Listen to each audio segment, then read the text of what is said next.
back friends to our DSSB channel that is even English 360 degree। आज फिर मैं साहिबा विग आपका स्वागत करती हूँ अपने चैनल पर। तो आज आपके लिए लेके आई हूँ एल्फ्रेड लॉर्ड टेनिसन के प्रीवियस ईयर के इम्पॉर्टेंट क्वेश्चंस। तो चलते हैं अपने लेक्चर की तरफ। आज है एल्फ्रेड लॉर्ड टेनिसन का lecture number 2 PGT TGT English दोनों के लिए। Very important questions. Question number 1.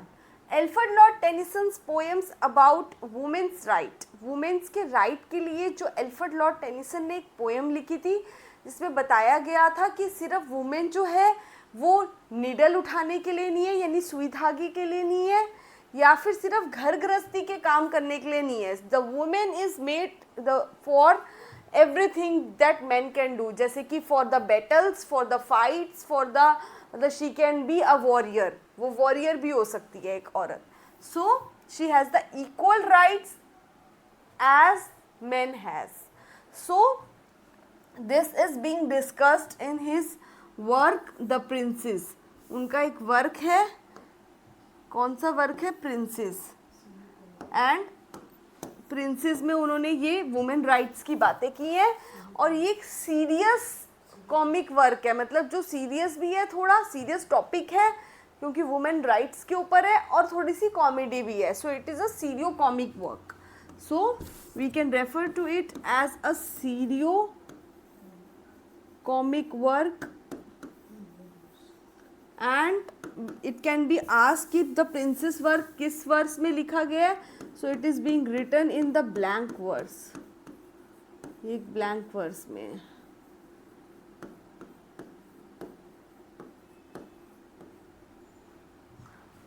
Question number 2। By the end In Memoriam, जब जैसे ही मेमोरियम पोयम का एंड होने लगता है एलिजी का, तो जो स्पीकर क्या डिस्कस करता है?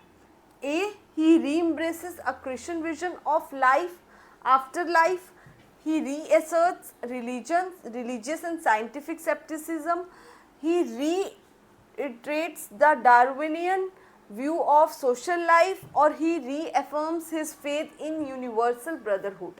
So basically he re-embraces a Christian vision of after life, यानी वो ये प्लेज लेता है, री-एम्ब्रेस करता है कि मैं वापस से अगले जन्म में क्रिश्चियन ही बनना चाहूँगा। सो ही री एम्ब्रेसेस, वो उस बात पे फोकस करता है, री एम्ब्रेस करता है कि in the next birth also I will be a Christian, I want to become a Christian. So it is option number A. Question number 3। The old order changed yielding place to new and God fulfills himself in many ways. These lines are from which? So basically इसमें जो king अर्थर है वो पूरी तरह he is being ब्लीडेड, वो उसका blood निकल रहा है और वो घायल हो चुका है पूरी तरह, और वो अपने सेनापति यानी अपने नाइट से कहता है कि मैं मतलब मैं वापस आ पाऊँगा या नहीं आ पाऊँगा, या मैं ज़िंदा रहूँगा नहीं रहूँगा, तो but now you have to be the heir, मतलब तुम्हें उत्तराधिकारी, तुम्हें ये पूरा संभालना पड़ेगा। क्या? मेरा जो अंपायर है और जो मेरा पूरा सत्ता है वो तुम्हें ही संभालनी पड़ेगी। सो जो वो घायल किंग है वो अपने नाइट से ये बात कह रहा है दैट द ओल्ड ऑर्डर, जो ओल्ड ऑर्डर है, ऑर्डर मतलब रैंक, जैसे मैं किंग हूँ तो मेरे बाद कौन किंग बनेगा? तुम। So the old order changes, the जो ओल्ड ऑर्डर है वो चेंज हो जाता है और the new gets the place, जो नया पर्सन है उसको प्लेस मिलेगी। जब पुराने इंसान की डेथ हो जाएगी या वो चला जाएगा लाइफ से, तो new person gets the place and God fulfils himself in many ways. और जो गॉड है that fulfils himself in many ways. These lines are from which work? ये लाइन्स किस वर्क से है? So these lines are from Morte d Arthur. Morte the word root word है मोट, जिसका मीन्स होता है डेथ, तो जहाँ भी मोट आ जाए it means death, death of the king Arthur. So it means option C. Question number 4। A poet laureate said, I do not think that since Shakespeare there has been such a master of the English languages as I. So as a poet laureate, वो एक poet laureate भी थे और उन्होंने अपने बारे में ये बात भी कही है कि जैसे कि वो कहते हैं कि जैसे शेक्सपियर एक इतने अच्छे और इतने क्या कहते हैं मास्टर थे इंग्लिश में, वैसे ही मास्टर आज तक कोई नहीं हो पाया है मेरे सिवा। तो कौन ऐसा कहता है अपने बारे में, और एक हिंट दिया गया है कि वो इंसान पोएट लॉरियट भी बना है। He is a poet laureate और वो ये बात अपने बारे में कहता है कि शेक्सपियर के बाद सिर्फ मैं ही इंग्लिश में एक ऐसा हूँ जो मास्टर हूँ। सो it is being said bye Alfred Lord Tennyson. और पोएट लॉरियट का जो हिंट मिला है, पोएट लॉरियट वो कब से कब तक थे, 1850 से लेके 1892 तक he was poet laureate.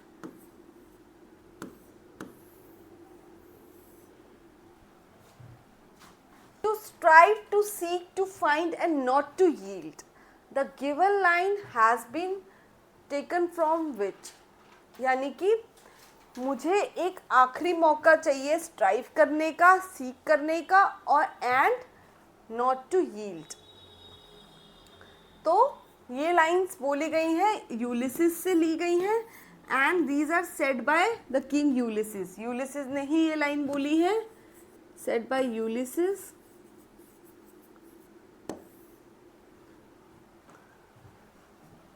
Number 6, Tennyson's friend Arthur Henry Hallam died at which place? Arthur Henry Hallam बहुत क्लोज फ्रेंड थे टेनिसन के, जिनकी डेथ पे उन्होंने एक एलिजी लिखी है। उस एलिजी का नाम है इन मेमोरियम। और अर्थर हेनरी हालम की जो डेथ है, वो डेथ इनकी हुई थी किस वजह से, किस रीज़न से हुई थी? इनकी डेथ हुई थी सेरिब्रल हेमरेज से, ड्यू टू सिर पे चोट लगने से। सो सेरिब्रल हेमरेज से इनकी डेथ हुई थी एंड इनकी जो डेथ हुई थी वो वेना में हुई थी। The death was in Vienna. So this is all about the Arthur Henry Hallam. Question number 7. The number of paragraphs in Tennyson's In Memoriam is? कितने पैराग्राफ्स थे टेनिसन के वर्क इन मेमोरियम के अंदर? So there were 131 paragraphs, 131 paragraph थे In Memoriam के अंदर। And In Memoriam जो work था, it was very special for Queen Victoria. ये वर्क बहुत फेवरेट था किसको? क्वीन विक्टोरिया को। Because this is very soothing, it was soothing to her just like a Bible, soothing to her and next to, she feels this work is next to Bible.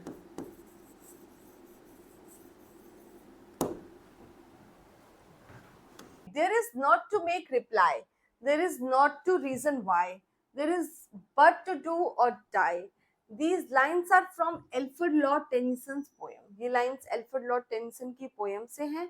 और कौन सी poem है? A. The Charge of the Light Brigade, B. Maud, C. The Idylls of the King and D. Enoch Arden. So it is from the Charge of the Light Brigade. ये Charge of the Light Brigade work से है। And in this work, इस work में it is about, this work is about the charge, about the charge of the light brigade,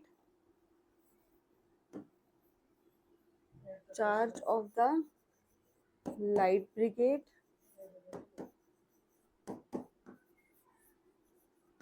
कहाँ पे charge था उनका? at the battle of Balaclave, at the battle of Balaclave at during the Crimean War.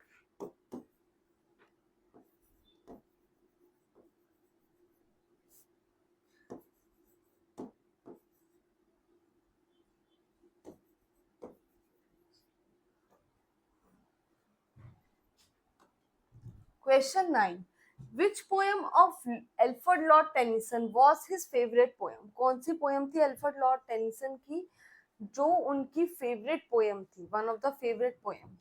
A. Mort, B. Dover Beach, C. The Princess, and D. The In Memoriam. So it is Mort. Mort poem थी जो favorite poem थी किसकी? Alfred Lord Tennyson की. And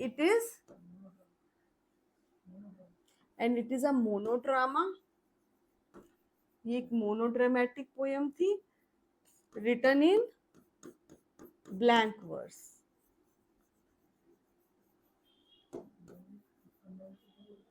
Dabur Beach is the poem of Matthew Arnold. Dover Beach किसकी poem थी? Matthew Arnold की.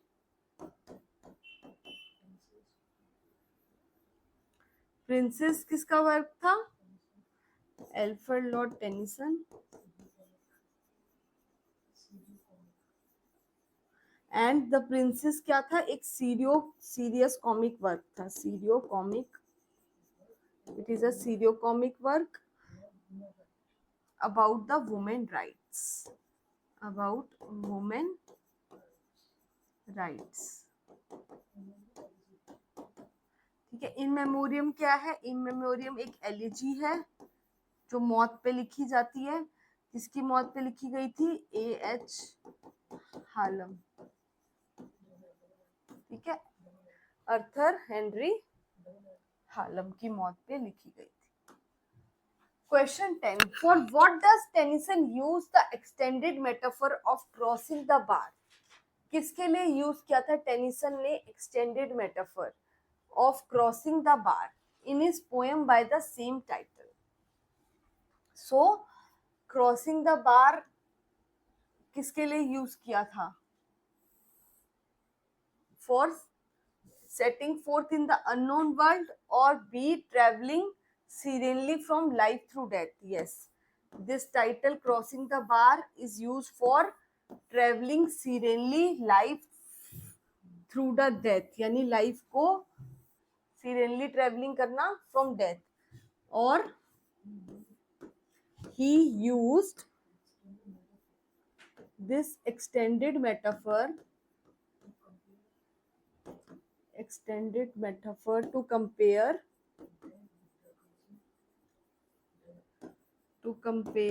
death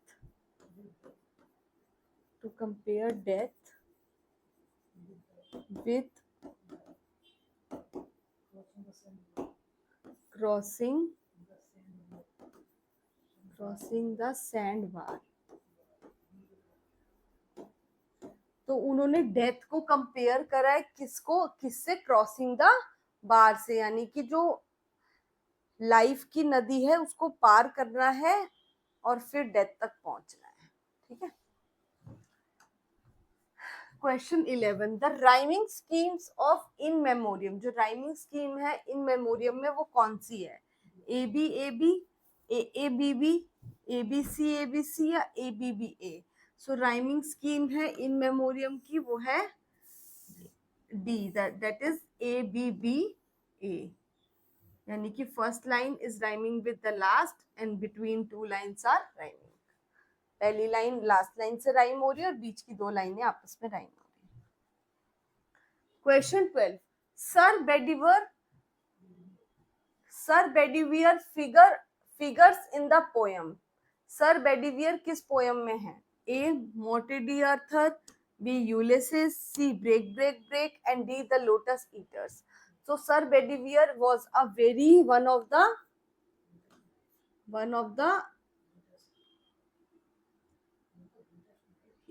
Sir Bedivere was one of the greatest knights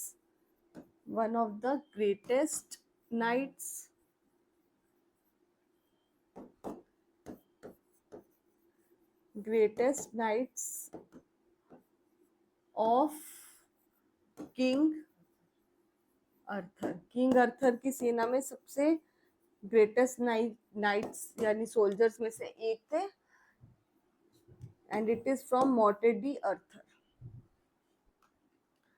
Question 13. The town mentioned in the poem Lady of Shalott by Tennyson is कौन सा town, किस town की बात हो रही है वर्क लेडी ऑफ शैलोट में? लेडी ऑफ शैलोट में किस टाउन के बारे में चर्चा है? लंदन, यॉर्क, कैमलॉट और Oxford. It is Camelot. Camelot की चर्चा. Question 14. What is known today as the Idyls of the King began in 1842 with the poem Morte d Arthur, which is the last poem of Idyls. तो Idyls की last poem कौन सी थी? और पहले जो थी, ये शुरुआत हुई थी Idyls of the King से. जो आज Idyls of the King है वो किससे शुरू हुआ था, किस नाम से शुरू हुआ था? Morte d Arthur. पहले वो मोर्टे डी अर्थर था, and later on Morte d Arthur को ही इडल्स ऑफ द किंग कहा जाने लगा. ठीक है. Which is the last poem of this Idylls of the King? इसकी लास्ट पोएम कौन सी थी? It is Balin. Balin last poem थी, एंड ये it is a cycle of 12 narrative poems, और उसमें से जो लास्ट नरेटिव पोएम थी वो थी बेलिन. 12 narrative poems. The last one was Belin. Question 15. Queen Victoria found great solace in her grief from one of Tennyson's poem. What is the title of the poem? Queen Victoria ने solace पाया यानी कि शांति पाई अपने grief में, अपने लंबे चलते आए अपने दुख में बहुत शांति पाई. कब? One of the Tennyson poem, जब उन्होंने रीड की टेनिसन की पोएम और उन्होंने फिर कई बार उस पोएम को रीड किया, उनको अंदर से बहुत अच्छा लगता था इस पोएम को पढ़ने से. What is the title of this poem?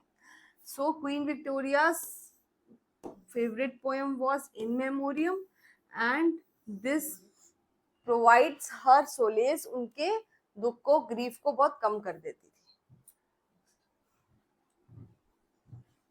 Question 16. When did the last poem of Idylls appear? Idylls की लास्ट पोएम अभी मैंने आपको बताई थी, और वो अपीयर कब हुई थी? In 1885. Question 17. Who is called to representative Victoria poet?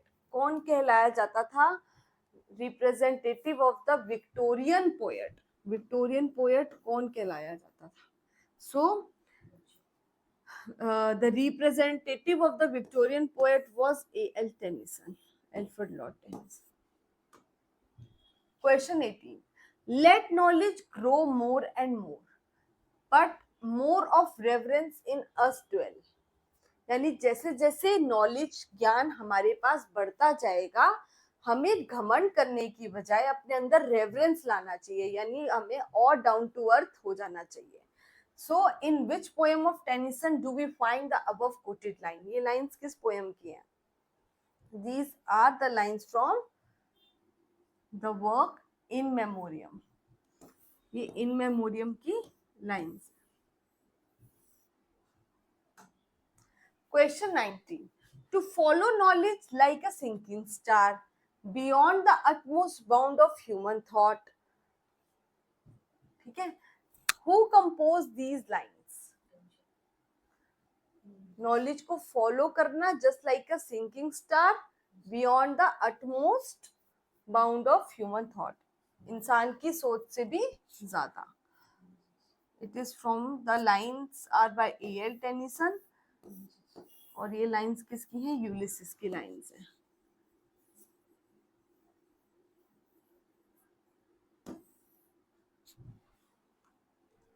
Question 20. Tennyson's poetry represent, Tennyson की जो पोएट्री है वो रिप्रेजेंट करती है, क्या रिप्रेजेंट करती है? A Victorian prudery, B Victorian compromise, C Victorian pessimism, and D Victorian spirit of loss of faith. So Tennyson's poetry represents, Tennyson की पोएट्री में बहुत ज्यादा विक्टोरियन कॉम्प्रोमाइज की बातें दिखती है.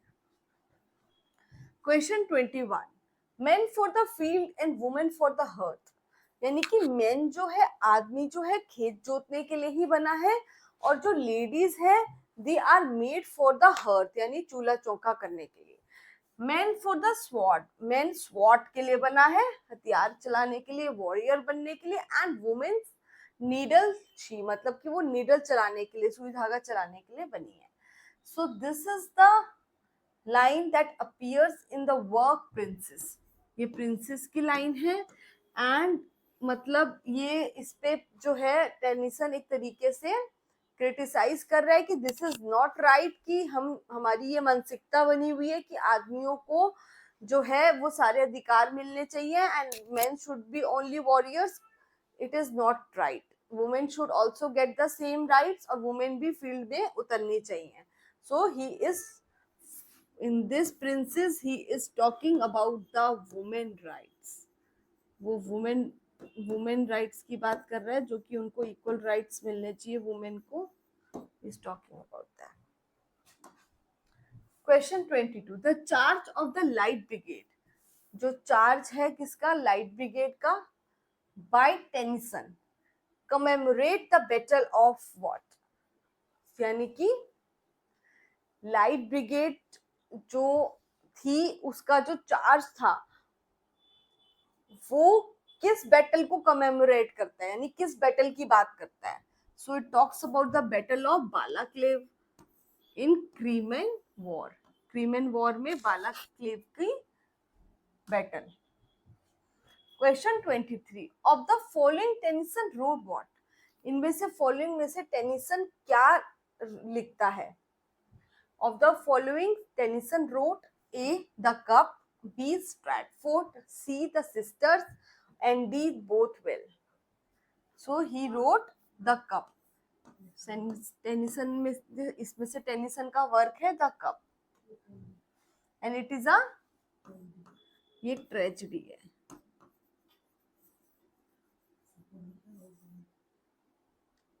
And Stratford is the work by Robert Browning. ये Robert browning का वर्क है।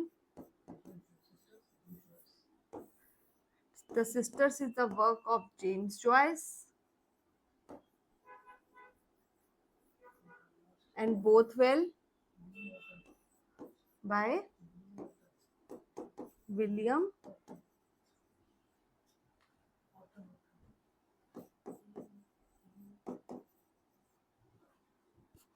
Question 24. There lives more faith in honest doubt, believe me, than in half the creeds. यानी कि ईमानदार संदेह में ज्यादा जो होता है विश्वास होता है, बजाय किसमें, धार्मिक धार्मिक विश्वासों से ज्यादा किसमें विश्वास होता है, ईमानदार संदेह में। तो ये लाइंस किसकी हैं, these lines are from In Memoriam, ये इन मेमोरियम की लाइंस हैं by A.L. Tennyson. Question 25. From where does the Lady of Shalott see the world around her? Lady of Shalott किसके थ्रू पीप करके पूरा वर्ल्ड देखती है around her? So Lady of Shalott sees the world around her through a mirror. एक mirror के through अपना पूरा world देखती है। Question 26. Men may come and men may go, but I will go forever. Who wrote the above lines? आदमी आते हैं, आदमी जाते हैं, पर मैं हमेशा रहना चाहता हूँ। So these are the lines by A.L. Tennyson, ये एल्फ्रेड लॉर्ड टेनिसन की लाइन्स है। Question 27, Ursula in the Rainbow, Ursula जो है वो रेनबो के अंदर है, और रेनबो किसका वर्क है, it is the work of D.H. Lawrence. Rainbow, the rainbow is the work of D.H. Lawrence, ये D.H. लॉरेंस का वर्क है। और D.H. लॉरेंस के इस वर्क में उर्सुला क्या कैरेक्टर है, Ursula is the school teacher, Ursula is the character of a school teacher in D.H. Lawrence work. And she fantasises, और वो ये सपना लेती है, फैंटेसाइज करती है that about romantic literature and imagines, और वो ये इमेजिनेशन करती है कि मैं एक मेड बन गई हूँ and I am waiting to be rescued, और मुझे रेस्क्यू करना है, she is waiting to be rescued as in, जैसे कि किसमें रेस्क्यू होता है वो वैसे ही रेस्क्यू करना चाहती है जैसे कि एल टेनिसन की ईडल्स ऑफ द किंग में रेस्क्यू किया जाता है, ठीक है। She is 28 claim morn, it's not claim it's calm, बेटा गलत थोड़ा प्रिंट है, काम मॉर्न यानी कि काम मॉर्निंग विदाउट अ साउंड, कोई भी साउंड नहीं है, बिल्कुल क्वाइटनेस है, काम एज टू सूट अ कामर ग्रीन, और इतनी शांति है कि वो हर तरीके के दुख को, हर तरीके के ग्रीफ को शांत कर सकती है। And only through the faded leave, and किसकी सिर्फ वॉइस आ रही है, सिर्फ पत्तों के गिरने की आवाज आ रही है, इतनी ही मात्र आवाज है पत्तों के हिलने की और उनके गिरने की। फ्रॉम द चेस्टनट ट्री, और कौन से पेड़ से गिर रहे हैं वो, from the chestnut tree on the ground. So basically it, ये क्या कर रहा है, it describes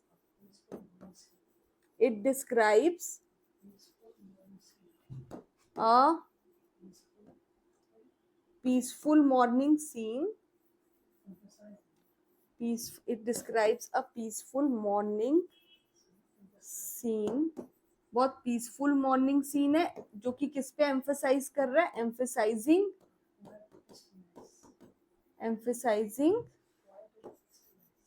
quiet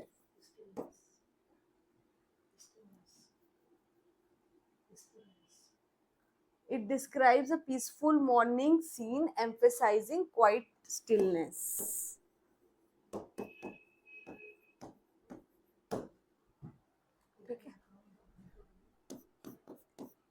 ठीक है,